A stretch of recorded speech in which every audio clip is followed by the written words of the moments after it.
ప్రకాశం జిల్లాలోని గుండ్లకమ్మ డ్యాంను కాంగ్రెస్ రాష్ట్ర అధ్యక్షురాలు వైఎస్ షర్మిల పరిశీలించారు. ఇటీవల కాలంలో డ్యాంను కొట్టుకుపోయిన 2 గేట్ల గురించి వాటికి సంబంధిత కారణాలను షర్మిల అడిగి తెలుసుకున్నారు. ఈ సందర్భంగా టీడీపీ ప్రభుత్వం డ్యాంను మెయింటైన్ చేయడంలో విఫలమై ప్రాజెక్ట్ నిర్మించిన వైఎస్ రాజశేఖర రెడ్డిని నిందించడం ఎంతవరకు సబబు అని ప్రశ్నించారు. రాజశేఖర రెడ్డి ఆశయాలు కొనసాగిస్తానని చెప్పి అధికారంలోకి వచ్చిన వైసీపీ కనీసం రాజశేఖర రెడ్డి కట్టిన డ్యాంను మెయింటైన్ కూడా చేయలేకపోతుందని షర్మిల విమర్శించారు. ఇప్పటికైనా డ్యామ్ మెయింటెనెన్స్ కి ప్రభుత్వం నిధులు విడుదల చేయాలని షర్మిల డిమాండ్ చేశారు.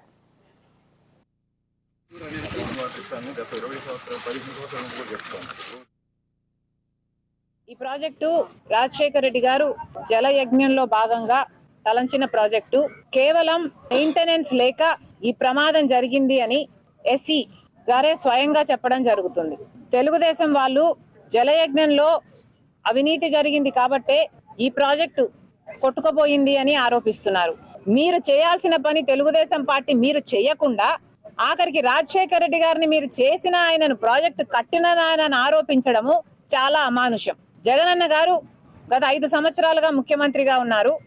జగనన్న గారు రాజశేఖర రెడ్డి గారి ఆశయాలను నిలబెడుతున్నాను అంటున్నారు.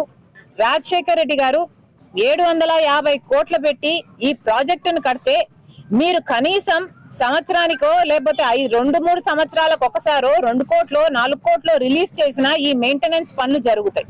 మీకు కనీసం ప్రాజెక్టు మెయింటైన్ చేసే ఇంగితం కూడా లేదు అంటే మరి మీరు రాజశేఖర రెడ్డి గారి ఆశయాలను ఎలా నిలబెడుతున్నారో వైసీపీ నాయకులు సమాధానం చెప్పాలి. ఈ ప్రాజెక్టు రాజశేఖర్